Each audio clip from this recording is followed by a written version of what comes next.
Hello, everyone. Welcome to Small Biz Tips. So, a couple weeks ago, one of my business partners mentioned a name to me. He said, "You need to check this guy out." I'm like, "Okay." So I Google him and I saw a podcast. I'm like, "Oh, I like this." Then I saw a YouTube video. I'm like, "I gotta reach out to this guy." So I reached out to him on LinkedIn, and he said yes. So I had to bring him here today. I can't wait for him to share all the amazing gems that he's gonna share with us. Guys, meet Bakari. What's up, man? Nice to meet you. Good, good. Thanks for jumping on. All right, so here's how we're gonna do this, right? Tell us a little bit about who is Bakari. Let's see. Right now I am the founder of the of a private equity firm called Graves Hall Capital, which I established to buy companies. Earlier this year, I bought a burlap bag manufacturing company in partnership with a private equity firm. Um, the year before that, I bought an educational technology company in partnership with a family office. I teach MBA candidates how to buy companies at Cornell, um, and uh, and so that's the work that engaged in. In my personal life, right now I'm on a trip. I'm traveling to 12 countries for 12 months. I'm wrapping up right now my third country. I was in Cape Nice. Town in July. In August, I was in Greece. And this month I'm in Spain.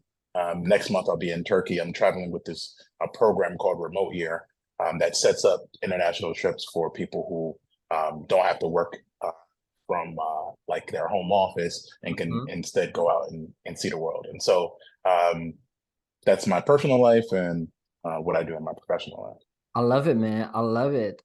First, congrats, right? Not a lot of people can actually travel the world. So that's amazing.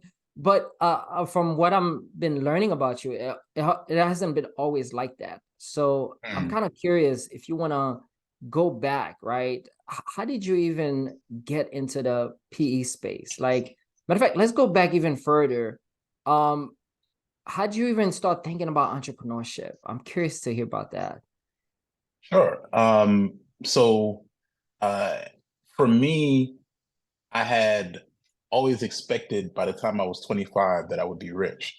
And I couldn't understand when I got to 25 why I wasn't. Um, and I felt like up until that point that money was gonna like materialize in front of me, I guess. I didn't think that I needed to like dedicate any like real time to it. I thought, um, I was a smart guy. Mhm. I'd gone to a good school. Um, I thought at some point something was just gonna happen, and it wasn't happening. And Mm. I started thinking to myself, well, then maybe I need to be more deliberately focused on trying to build wealth for myself. Yeah. And um, at the time, I think Dame Dash went on the Breakfast Club and was bashing anybody who had a job. He was like, "You don't need a job. How can you build wealth if you got a job? If you have a if you have a boss, you might as well call him daddy." Like it was just like it was like it was violent in its approach, but it woke me up. Mm. I tell people all the time, it woke me up and made me think, okay, at the time I was working in software sales and I was thinking to myself, um, this, it didn't feel like what I was doing was going to ultimately result in me being like a millionaire in my 30s. Mm. I felt like, I wasn't really like I might live a good, comfortable middle class life, but I Yeah. didn't think that I would actually be able to be rich. And um, I didn't know what rich meant, like in terms of like a very like authoritative way of saying Yeah. what it is. Um, but I knew I needed to learn about it. And so coming off of that that interview, I just started reading any book around about personal finance that I could find. Uh-huh. I of course started with Rich Dad Poor Dad, and then I read Ramit Sethi's book. I Will Teach You to Be Rich. Mm. I read. I started reading any like if there was a personal finance section in a bookstore in a library at that time 25, 26. I probably had read everybody. I got Dave Ramsey's book, I got Susie Wow. Orman's book, and I started to notice that a lot of the writing around personal finance was focused on, long-term savings, intelligent ways of handling your money, getting out of credit card debt. And I knew those are critical things, but I felt like that's not what Mark Zuckerberg did. Like he didn't just invest in his 401k Yeah. and then he did something, and I knew it was starting a business, but I was like broke. And so I was like, Mm, I can't, it didn't, and I didn't have like a really cool idea that I thought would be the startup that would, not necessarily be Mark Zuckerberg, but, you know, 400 names down the Forbes list is yeah. still a great life. Like you don't need to be number one or number three to live a great life. But I didn't have any sort of like conception as to how to build that type of a company myself. And so I thought there was really no hope to become an entrepreneur if this is the route to lean into. And Mhm. as I was reading these personal finance books, these three letters, I started seeing them all the time. It was like a consistent thing. But I never knew exactly what those three letters meant. And so one day I went to YouTube and I typed in LBO Mhm. into YouTube just to find out what it was. And that's how ultimately from that moment forward, I knew exactly what I wanted to do. I learned So, about what a leveraged buyout is, and okay. the idea to go out and borrow money from banks and from private lenders to Mhm. buy existing businesses. And I was just stunned by this like style of entrepreneurship. It seemed to me to be, when done correctly, one of the least risky ways of acquiring a business, where you don't necessarily need to be the super duper manager. Mhm. The business has a lot of all of the existing pieces that it needs to continue doing its operations, and you don't have to yourself be personally wealthy to conduct the transaction. You just have to be savvy enough to be able to conduct and get people to commit their capital to the transaction. And Mm. so identifying investors, identifying lenders, and getting the deal done. And so ultimately that I found that to be the most compelling form of entrepreneurship. And I just started directing all of my energy from 26 forward to getting that done. Wow. Wow. First, that's amazing. That you actually took the time and do the research. And because a lot of people will say, okay, they can't figure it out. They watch a YouTube video and they kind of stop. Yeah. You went a step further. So I'm curious, from that age, right? That 26, that was what, like 10 years ago? So I'm 34 right now, so 8 years. 8 years ago. So from Mhm. that age to now, when you really start focusing on, hey, I'm gonna buy companies. Like, how did you find your deal flow? Like, because that's Mhm. to me is one of the biggest thing for a lot of people that want to buy businesses. They don't know where to look or how to even start that. Like, tell us a bit about Mhm. what was that strategy you used? Yeah, so kicking things off, I would say from 25 to, so I didn't ultimately start doing real big transactions until about 30 years old. So from 26 to 30, nothing really happened. Now Mm, that said, a lot of stuff happened between 26 and 30, like meaning what? I I I sourced hundreds of deals. I put together capital financing equal to $30 million. What didn't happen though was the deal didn't ultimately close. Mm, So I was in the trenches. So from 26 to 27, it was just pure developing the pipeline. Like that's all it was. Like yeah. no business owner took me seriously when I was talking to them, trying to get them to sell me their company. Investors were very wary about working with me on transactions at that time because I didn't have a business background. I didn't have an Mm. MBA. I didn't go to school for like I was literally a software sales guy who quit everything related to that and just said I'm going to focus on on trying to buy a company. And so from there forward, I just had to go out and build pipeline. And so for me, pipeline development started with business brokers and online platforms. So at this Okay. point, Biz Buy Sell existed, and a few other online platforms that are similar to it. And so I would be sending out offers through that platform. I would go to business broker events. I would go to just really any sort of event where there were business owners all congregated. And I'm in New York, so this is like one of the Yeah. biggest concentrations of businesses in the world. And so I would just go to anything. One of the events that I would go to sometimes is called BNI, Business Yes. Networking International. And so I would show up at the morning meetings, and I would literally just bounce between those morning meetings, and I would raise my hand and tell people that I'm looking to buy a company, and I would interact with the attorneys and the lawyers. Somebody might be saying, "Oh, I actually know a business broker," and I would add them to my list. I would go to, I would type in business broker in whatever state I was in, and I would just download.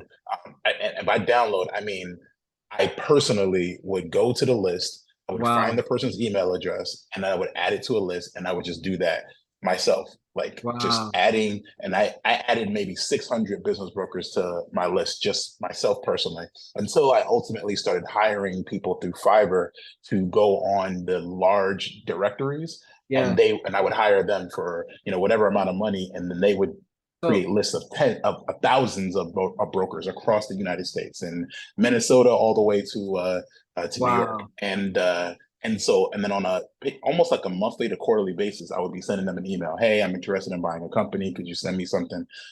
Most of them would not respond, but every once in a while somebody would.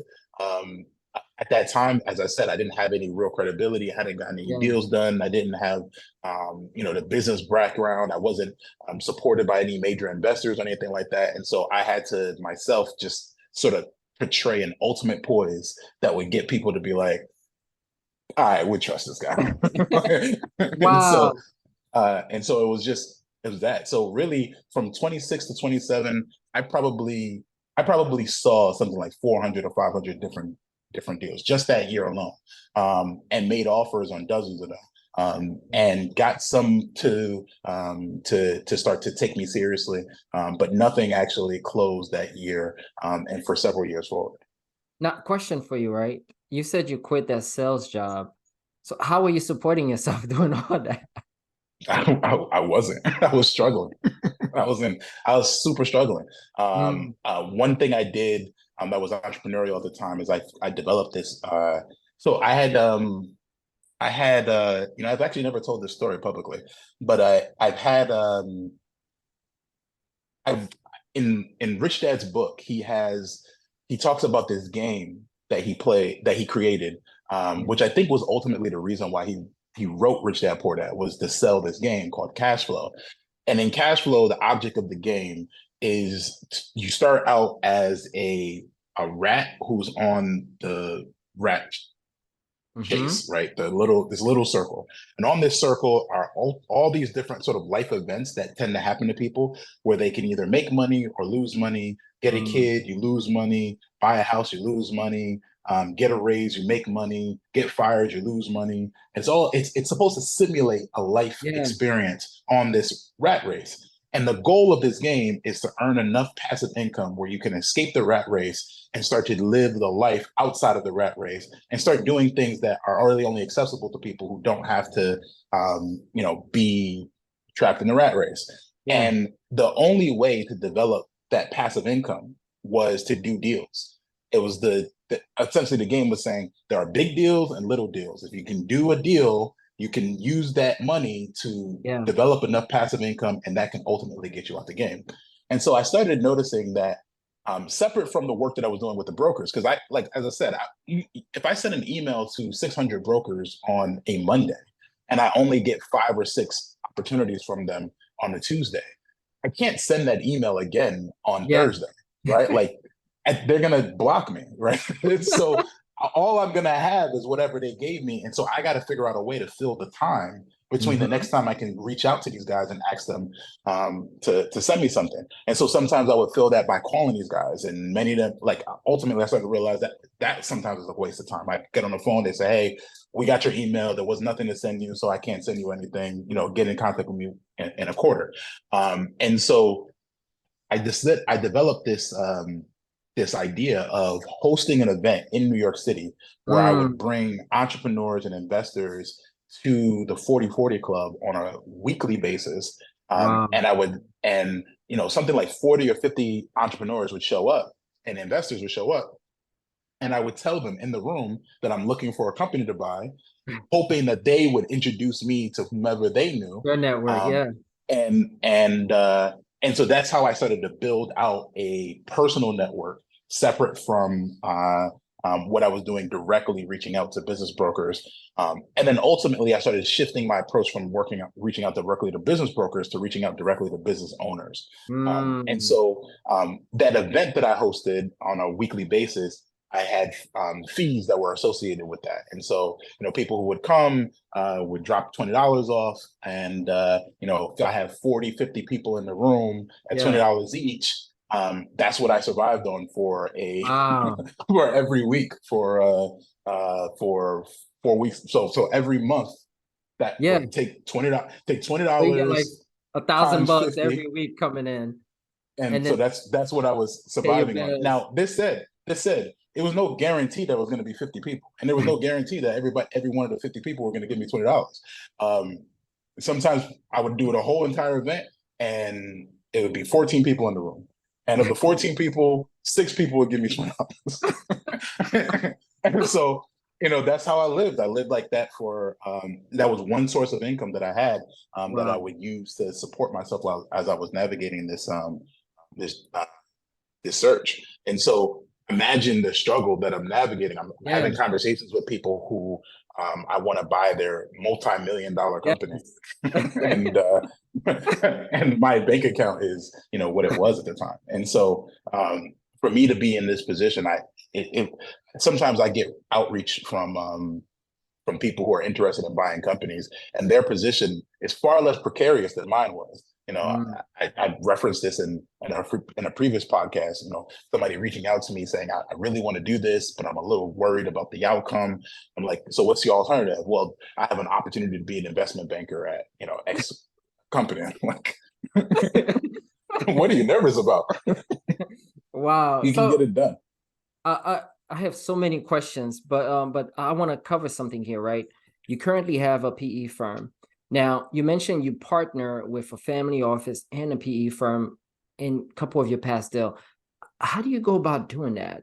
Because that you're going after these type of businesses, and if you don't have the capital, being able to partner with like a family office, one, how do you even find a family office? And then how do you go about creating that partnership where it's beneficial on both sides?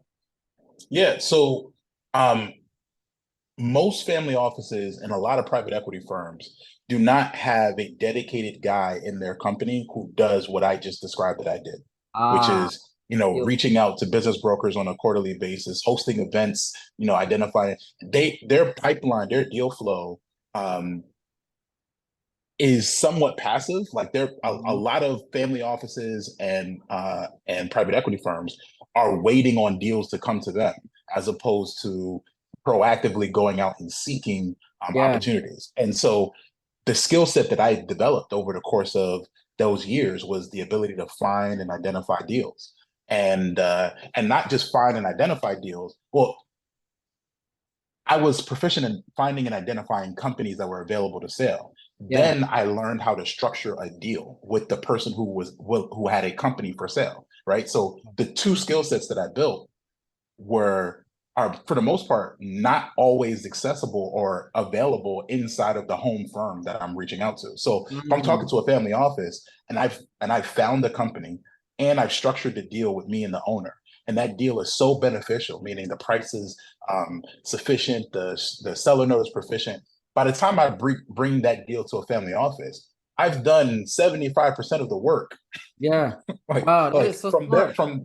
from their perspective, all they need to do is diligence the deal, make sure that they're not dealing with a crook like me if I'm a crook. And if they can verify that I'm not a crook, and verify that the deal by showing up to the company and seeing the business, that they just, it's diligence and funding the transaction. They didn't have to go source Wow. the deal. They didn't have to negotiate the deal. They didn't have to do any of that. All they You had to did all do the is, work. hire an attorney, hire an accountant to verify that the transaction that I put together is legit. And then once you've done it a couple times, now you're resting on your laurels. So the next time you go to the next firm and say, "Hey, I want to do a transaction," well, they don't. they don't have to do as much diligence on me as a person because Yeah. they can look at my track record and say, okay, he partnered with Iron Creek Partners on this transaction. He partnered with Granite Creek on this transaction. So yeah, well, we should consider him on this deal. And so yeah, it was a lot of that. Now, at the same time, you got to be honest and transparent about who you are and my situation and all that. So nobody who I was working with was unaware of the precarious situation that I was in. But that's not the focus of a transaction. They're not focused on, hey, is this guy? No, they're looking at the business, right? Yeah. Yeah. I'm bringing a company that generates $3 million in EBITDA, $5 million in EBITDA, $20 million in revenue, $30 million in revenue. The business is legit. It's been operating since the 80s, the 90s, the 40s. Mm. You know what I'm saying? This is not a company that I found, that was started in, I'm not bringing a company to a private equity firm that was founded in 2019 and 2020. Right? You know what I'm Yeah. saying? Like No, I'm no, bringing a that makes company, sense. so you bring these legit businesses and then it's a process of negotiating directly with the family office and the private equity firm to make sure that you're getting the best deal that for yourself Yeah. and and one that's going to actually make sure that the future of the company is sustained as well. So I'm curious. First, genius. I love it because that just opens up my mind on how many different ways to do deals. Where you Yeah, don't need to bring all the cash or even have to use SBA, if you that's right. can find those right partners. Now, one thing I'm curious. You mentioned you have your own PE fund. One, how did you get started with that? And tell us about that PE fund. Like, how is it structured and what's the purpose of it? Like, what kind of Sure. business you buy? So I want to clarify what I said at the outstart and what I say now is it's not a fund. So I haven't raised a dedicated Okay, pool of capital for doing transaction. I have a private equity firm, meaning an gotcha. established entity that has done transactions and will continue to do so in the future. And so there is some energy between me and some of the guys who I sometimes partner with on transactions to ultimately raise a fund. And I think Yeah. that that's possible for me in the future. It's to me, I would like to be more in that driver's seat capacity where I can deploy capital and not have to. And I've demonstrated for over years my ability to source and identify transactions and partner with great management teams and ultimately I'm going to be judged on the exits of the transactions that I've done as Yeah. well. And so if we can find good companies and exit those companies, I think I'll be in a great position to go out and raise a fund. So maybe in a couple of years we'll have this conversation again, and I'll Yeah, tell you about definitely. Have the you size come of the back? fund. Wow. So to kind of wrap things up, right? What is that one small biz tips you would share with any entrepreneur out there who's thinking about growing their business by through acquisition? Yeah. So if you're a business owner already and you're thinking about buying a good company, I've been in the shoes of the person who. So one of the roles I took later in my career, sort of simultaneously with me doing, was to go work in house Mm-hmm. for several companies where I am responsible for finding businesses for that company to buy. In our world, we call that corporate development. So we're looking for businesses that make sense for our company. And so I have a lot of insights for what to think about as an entrepreneur. Though those things are somewhat focused on the businesses, the specific company. But I would say one of the strongest things that I did when I was looking for companies was mapping out the competitive group of Mm-hmm. businesses that we operate and finding the businesses that you know it, when I was trying to do deals on my own, I needed to find the perfect company so that it Yeah. was completely unassailable from a family office or private equity firm. It needed to just be a rock solid business that I didn't have to, there was no turnaround opportunities there. It's not Yeah. necessarily the case when you're a corporate acquirer. When you're a corporate acquirer, a lot of the things below the revenue line, you can get rid of. Mm-hmm. If you buy that company, everything from SG&A down is completely in your hands. You Mm. because oftentimes as a business owner, you'll have the infrastructure to absorb these companies Yeah, and get rid of the types of things that you might not need. There may be a facility that's operating that yeah, isn't unneeded. There may be certain third-party providers to your business that you won't need to hire anymore because yeah. those things are not necessary. And so I would say looking at your competitive set and finding companies that have great customer bases, that have strong fundamentals, where you can absorb them and their employee base and not necessarily need to take on facilities and all that other stuff. And I would say Gotcha. that's a great place to start when you're thinking about going out as a small business owner to buy a company and grow your business. Wow. So many gems. How do people get in touch with you if they want to reach out to you or connect with you? How do we do that? Yeah, so the best for me, I'm always accessible via email, so feel free to reach out to me. My first name, Bakari at graveshallcap.com. My LinkedIn is also accessible, so just search me, Bakari Akil, on LinkedIn. Um, I'm posting some of my traveling stuff Yeah. online, so Me you can too. see that Nomad Noir. That's the platform that I'm doing some of my travel information on. And so, yeah, I'm pretty accessible, and except for right now while I'm in Spain, that then I going to love Turkey. So maybe not physically. Actually, I'll be back in the States next month. My session at Cornell, I teach it in Okay. October, so I'll be there. I'll be in New York, and then I have a board meeting in North Carolina, and then I'll be at homecoming. I went to Morehouse, so I'll be at homecoming I'm in in Atlanta, so later we that gotta month. link up. Oh, nice. Yeah, let's do it. I love And it. so yeah, I'll be there, and then heading out.